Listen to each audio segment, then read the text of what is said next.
O governador de São Paulo, Tarcísio de Freitas, esteve hoje aqui no estúdio da Record News e nos concedeu uma entrevista exclusiva. Olá, nós recebemos hoje aqui nos estúdios da Record News o governador do estado de São Paulo, Tarcísio de Freitas, para uma entrevista exclusiva. Governador, seja muito bem-vindo. Obrigada por aceitar nosso convite. Obrigado pelo convite, Renata. Uma satisfação estar aqui na Record. Governador, vamos começar então com a notícia do dia. Hoje foi anunciado pelo governo do estado um reajuste da tarifa do transporte público. Trens e metrô passarão agora a ter bilhetes de R$ 5,00. É um aumento de 60 centavos, bastante significativo se a gente considerar o valor total. Mas é o primeiro reajuste em 3 anos. Por que? Você pode explicar para a gente, foi necessário esse aumento e que conta foi feita para chegar nesses 60 centavos? Claro, Renata, nós viemos realmente de 3 anos sem reajuste. Isso representa aí um déficit importante para as companhias. A gente tem uma estrutura de custos diferente no transporte sobre trilhos e empresas que já estão com muita dificuldade de manter suas contas, né? O metrô já se tornando uma estatal dependente, o volume de subsídio do Estado cada vez maior e, obviamente, se eu vou botar mais dinheiro no transporte, é menos dinheiro na segurança pública, é menos dinheiro na educação, na saúde. Então, a gente já não suporta mais o valor do subsídio. Então, era necessário fazer um reajuste. A gente está repassando metade da inflação no período, né? Porque ficamos, então, 3 anos sem reajuste. Quase 28% de inflação de perda acumulada. A gente está repassando um pouco menos da metade desse valor para a tarifa. E é importante que isso aconteça para que a gente possa fazer os investimentos no metrô, para que a gente possa manter a qualidade do serviço. Tem muita melhoria que a gente quer fazer, então era necessário garantir a rigidez financeira dessas empresas. Não é só a questão tarifária, a gente está tomando outras medidas, como, por exemplo, as empresas precisam auferir receitas não tarifárias. A gente vai ter antecipação de recebíveis, exploração de patrimônio imobiliário, programa de demissão voluntária, ou seja, tudo para manter uma saúde financeira e poder prestar um bom serviço de transporte para o cidadão. Este ano, inclusive, nós tivemos alguns episódios, como a greve dos metroviários. A sua gestão é uma das que mais apresentou greve num período ali de 1 ano. O senhor já disse que se trata de greve política. Para a cidade, interessa quem? Olha, interessa quem quer desgastar o governo. Na verdade, há uma discordância de uma pauta que foi vencedora nas urnas. A gente sempre disse que íamos estudar privatizações, concessões, parcerias público-privadas. Este é o caminho para o Estado trazer investimento, é o caminho para a gente realizar obra, para a gente gerar emprego, para a gente melhorar serviço.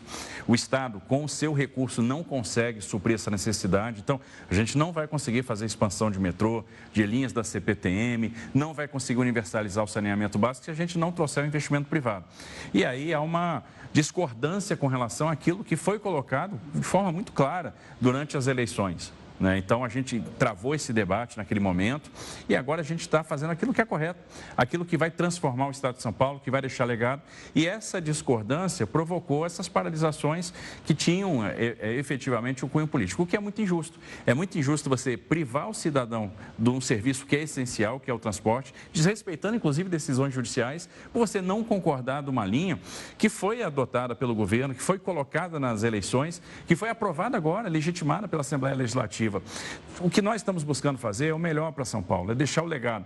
Quando a gente discute, por exemplo, a questão do saneamento, a gente está tratando da universalização, levar água para todos, água na torneira, tratar o esgoto. Ou seja, nós temos grandes cidades de São Paulo, como por exemplo Guarulhos, que só tratam 20% daquilo que é coletado, é muito pouco. E aí jamais a gente vai ter o Tietê despoluído, jamais a gente vai ter disponibilidade hídrica para uma situação de emergência. A gente precisa tornar a nossa região metropolitana, o nosso estado mais resiliente. Então, é por isso que a gente acredita na vinda do capital privado para acelerar investimentos. Só no caso da Sabesp, por exemplo, a gente está falando de 70 bi nos próximos anos. É o maior investimento de saneamento básico do Brasil.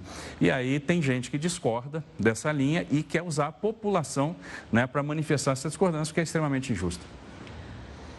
Falando justamente sobre a privatização da Sabesp, a população vai ter aumento na conta de água? Terá um reajuste? Não, vai ter diminuição.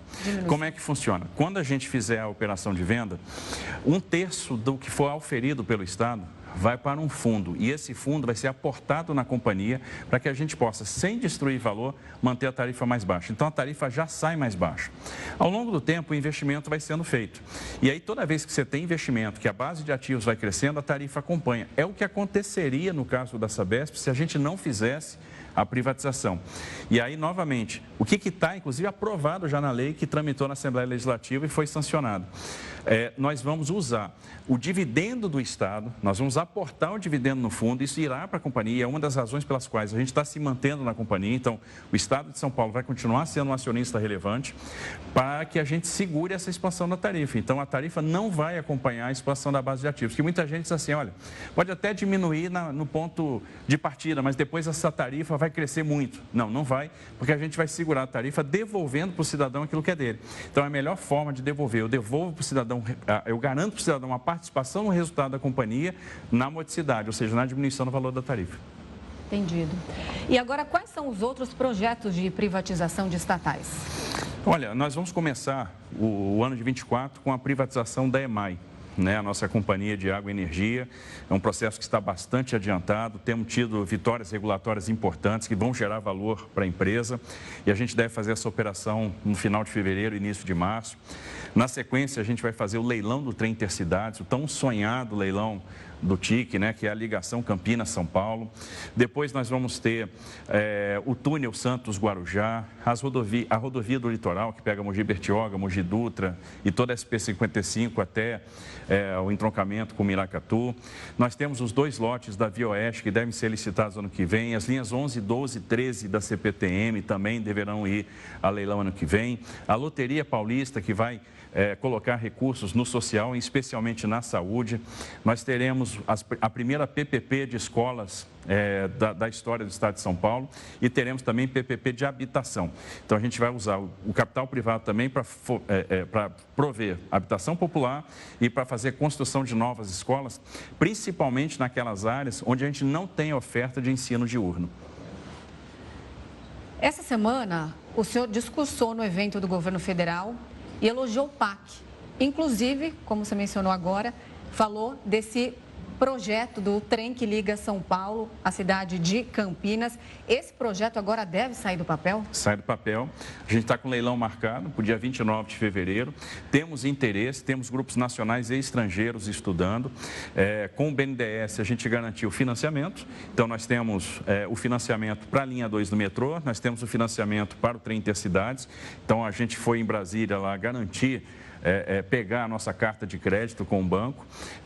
O investimento do trem Intercidades é um investimento muito importante, a gente está falando de 13,5 bi, é um investimento do governo do Estado, que vai contar com essa operação de crédito, ou seja, com financiamento do Banco Nacional de Desenvolvimento Econômico e Social, e vai sair do papel, vai ser uma realidade, a gente vai ter essa ligação expressa Campinas-São Paulo, que vai mudar a realidade do deslocamento entre essas grandes cidades, entre Jundiaí, que está no meio do caminho, a dinâmica de ocupação do território, a gente vai ter uma valorização dessas áreas, porque com certeza pessoas vão poder morar em Jundiaí, morar em Campinas, morar em Valinhos, trabalhar em São Paulo e ter o deslocamento muito mais facilitado. Vai ser a primeira experiência de trem de média velocidade de passageiros no nosso Brasil. Há uma previsão para isso? A gente faz o leilão em fevereiro, assina contrato ano que vem. Essas obras devem começar no ano de 2025. Em 2030, a gente deve ter o serviço do trem parador funcionando, que é o trem intermetropolitano, ou seja, ele para nas cidades da região metropolitana de Campinas, para em Jundiaí e a partir daí assume aquilo que hoje é a linha 7 da CPTM. E em 2031 deve entrar o trem expresso em operação, que sai de Campinas, para em Jundiaí e vem direto para São Paulo. Governador, nós estamos entrando em época de chuvas. No ano passado tivemos um grande desastre em São Sebastião. O que o governo do estado, por meio das defesas civis estaduais, vai fazer? Quais medidas preventivas serão adotadas para que tragédias como as do litoral norte não ocorram? Olha, nós investimos muito em prevenção ao longo de 2023. Adquirimos um radar para a região metropolitana de Campinas, um radar também para o litoral norte, Recentemente instalamos o radar de Ilhabela, que já está nos mandando informação. Isso é importante para melhorar a efetividade, a eficácia das previsões. Então, hoje, esses radares já estão acoplados ao nosso centro de gerenciamento de emergências. Também investimos muito em sistema de sirene. Então, as sirenes de São Sebastião já foram instaladas esta semana. Nós temos as sirenes que estão sendo instaladas em Franco da Rocha, no Guarujá, e a gente vai espalhar isso para toda a região metropolitana de São Paulo, que nós temos muitas áreas de risco. O foco da nossa política habitacional passou a ser área de risco, então muitas das habitações que nós estamos construindo, e hoje nós temos 106 mil unidades em produção, já entregamos 18 mil este ano, são destinadas a pessoas que são moradores de área de risco, tanto em áreas de encosta como em várzeas de rio. Fizemos um trabalho de preparação, vários exercícios simulados ao longo dos anos. Entregamos para as prefeituras cartas de monitoramento de risco, ou seja, para que o prefeito tenha lá um guia para se preparar, para que ele saiba quais são os pontos críticos, quais são as complexidades, os problemas geotécnicos, os eventos de deslizamento que podem ocorrer naquele município, de enchente, de alagamento, que providência que ele pode tomar. A gente entregou mais de 300 cartas de risco ao longo de 2023 para os municípios, entregamos muitos equipamentos e treinamos, né, juntamente com a Defesa Civil. Junto com as operadoras de telefonia, a gente tentou desenvolver o sistema de cell broadcasting, deve estar disponível no ano que vem, ou seja, a gente vai mudar a forma de fazer alerta via celular, alcançando as pessoas que estão na área de influência de uma antena, numa área de risco, ou seja, para ter um alerta sonoro, que a pessoa seja obrigada a ver e desligar, ou seja, para que ela saiba que tem que sair daquela área, que ela tem que se dirigir a uma área de abrigo. E eu acho que a gente está muito melhor preparado este ano, né, para esse período de chuva que se inicia, do que nós estávamos no ano passado. Agora há pouco o senhor falou sobre educação. Eu quero falar sobre educação e segurança. Em outubro, nós tivemos um novo atentado em uma escola pública de São Paulo, na zona leste de São Paulo, que deixou um morto e 3 feridos. Onde está o gargalo do Estado quando o assunto é segurança nas escolas? Faltam policiais, faltam psicólogos preparados ali para identificar possíveis ameaças, faltam os dois. Como que os pais vão deixar os filhos tranquilos nas escolas no próximo ano letivo? Olha, ao longo do ano de 23, e claro, é sempre muito difícil identificar a ação de um lobo solitário. A gente foi desenvolvendo um mecanismo para tentar se antecipar, tentar prever. Nós contratamos hoje psicólogos, nós temos 550 psicólogos atuando na rede, 1.000 seguranças privados, a gente vai aumentar tanto o efetivo de psicólogos quanto o efetivo de seguranças e estamos trabalhando no desenvolvimento de sistemas, ou seja, é necessário que eu tenha um link maior entre a escola e a polícia. Desenvolvemos uma área de segurança cibernética na Polícia Civil voltada para esses ataques de escola. Então, é a turma que fica monitorando as redes de estudantes que podem, eventualmente, pensar num ataque. A gente, obviamente, lamenta muitos episódios que aconteceram esse ano, né? Os 2 episódios, o da Vila Sônia e o de Sapopemba, mas nós evitamos mais de 170.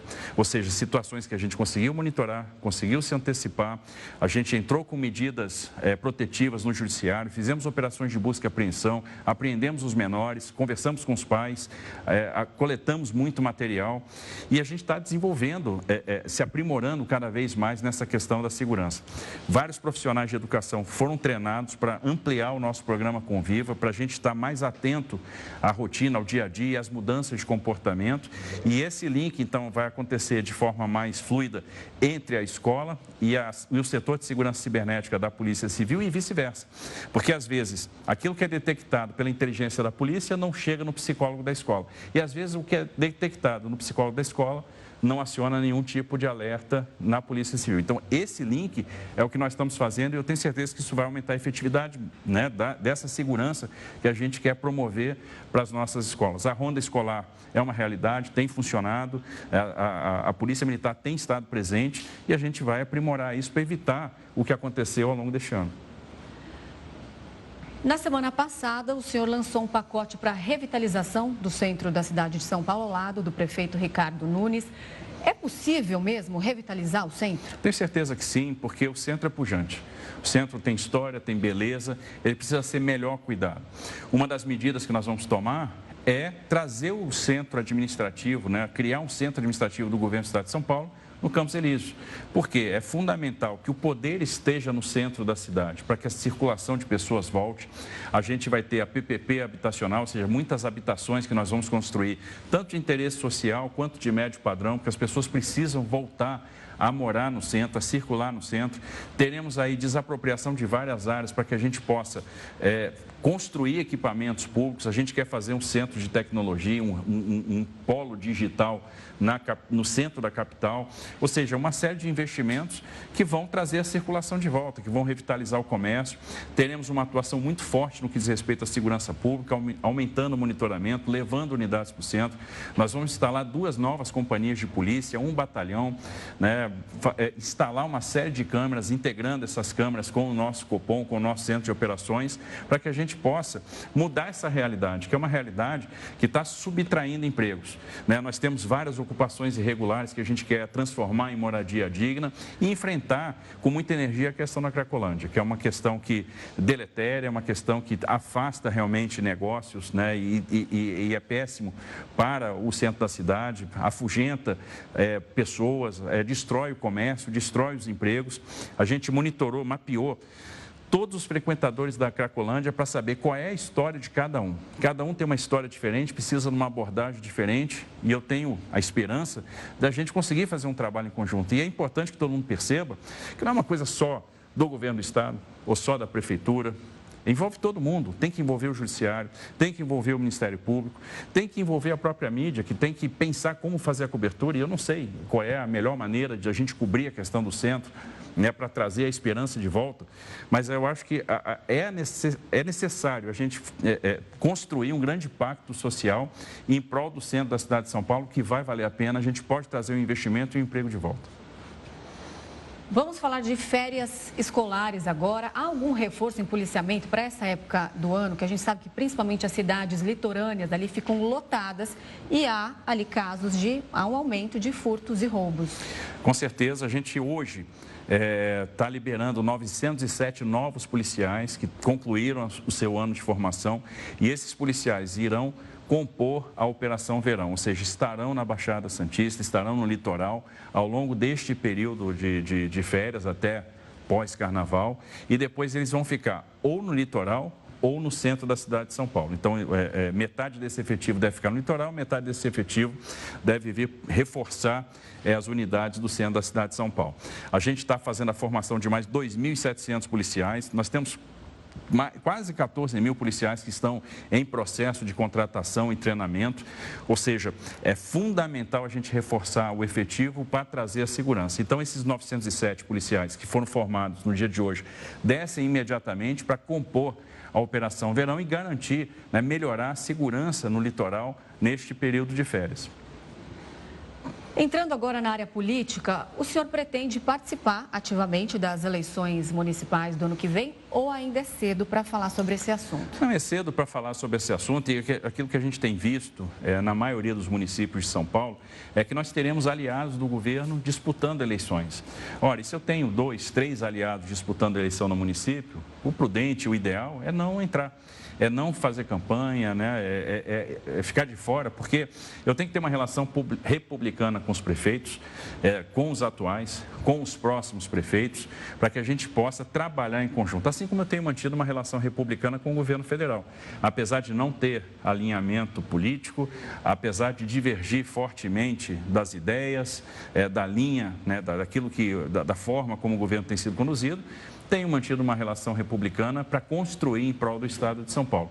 E pretendo fazer a mesma coisa com os prefeitos eleitos a partir de 2025. Devo manter uma posição mais neutra nas eleições municipais e essa deve ser a postura em praticamente todos os municípios. Agora foi lançado o selo Agro São Paulo para reconhecer cadeias produtivas. E na COP28 o senhor lançou um portfólio verde para reflorestamento no estado. A pergunta é a seguinte: como o agronegócio e a sustentabilidade podem andar juntos?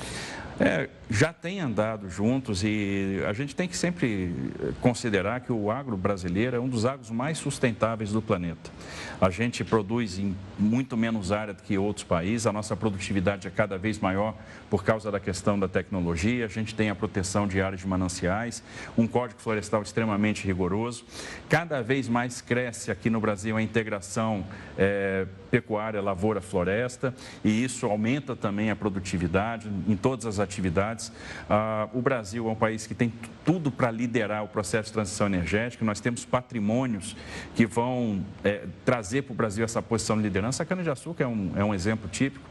Quando o mundo passou por crises do petróleo na década de 70, a cana-de-açúcar nos deu a saída, que foi o etanol.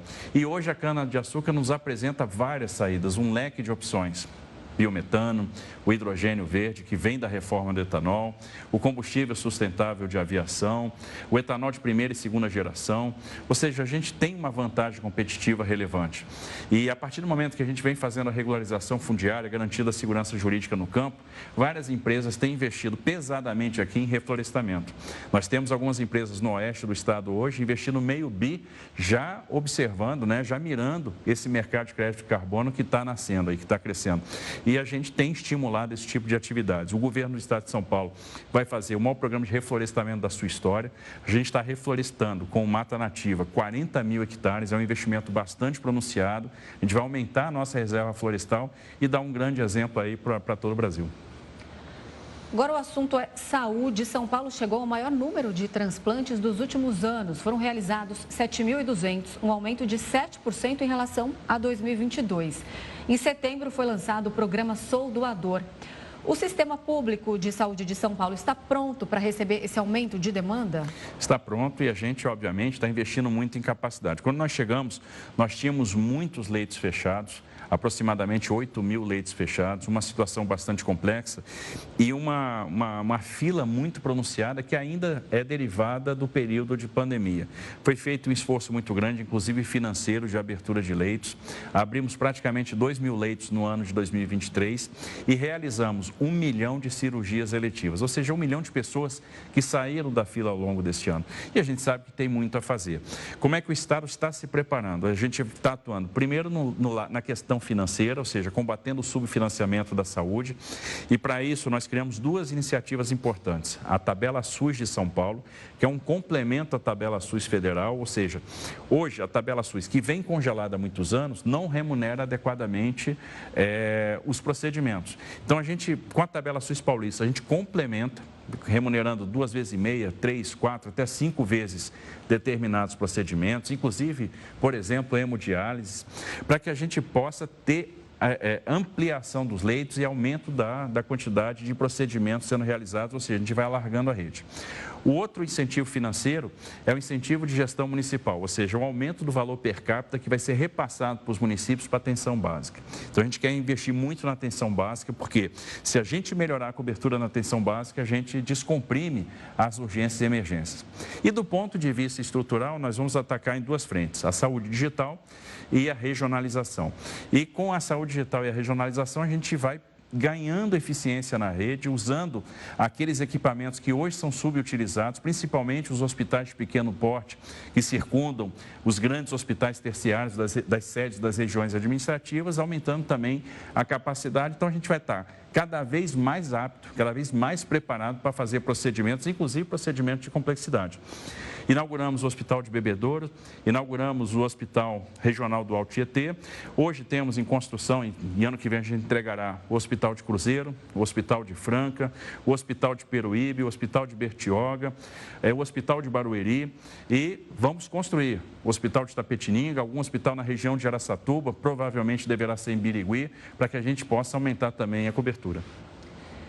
Quais as medidas adotadas pelo governo estadual, principalmente nesta época do ano, em que há um aumento dos casos de dengue e chikungunya? Olha, primeiro a gente tem que ressaltar o trabalho que está sendo feito pelo Instituto Butantan no desenvolvimento de vacinas. Então, a gente está saindo na frente de uma forma pioneira. Segundo, a conscientização é importante, a gente vai investir muito em campanhas para que a gente possa tomar aquelas providências, aquelas medidas preventivas. Então, a gente alia calor com chuva, né, a possibilidade de ter água empoçada, principalmente naquelas áreas irregulares consolidadas, naquelas áreas que têm mais carência de infraestrutura. É importante que a gente possa, primeiro, botar a vigilância do Estado para monitorar essas áreas, botar as nossas equipes para estar presentes e conscientizar a população para que eles tomem aquelas medidas que são básicas, que evitem o empoçamento de água, a proliferação de mosquito, para que a gente possa passar de uma forma melhor ao longo desse próximo verão. O senhor falou sobre vacinação. Em relação à Covid, nós já temos um calendário definido de vacinação para o próximo ano? Temos, a gente vai seguir, né, aquele calendário que está estabelecido no PNI. A nossa ideia é aumentar a cobertura vacinal. Fizemos aí um mutirão de vacinação ao longo desse ano.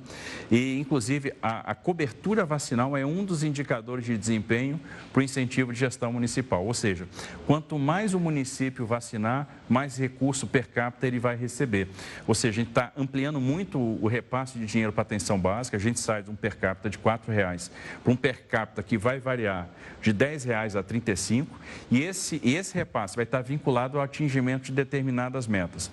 O controle da hipertensão, o controle, a prevenção do câncer de colo de útero, a realização dos exames pré-natal e o aumento da cobertura vacinal. Então, a gente vai estimular o aumento da cobertura vacinal, nós vamos disponibilizar equipamentos públicos de alta circulação para que essas vacinas possam ser aplicadas, vacinas para todas as doenças, né? A gente precisa melhorar nossa cobertura para o sarampo, nossa cobertura para pólio. Avançamos muito no ano de 23, melhoramos todos os nossos índices e eu acho que a gente pode alcançar aquilo que é desejável, superar os 90% em cada uma das vacinas, e essa é a nossa meta.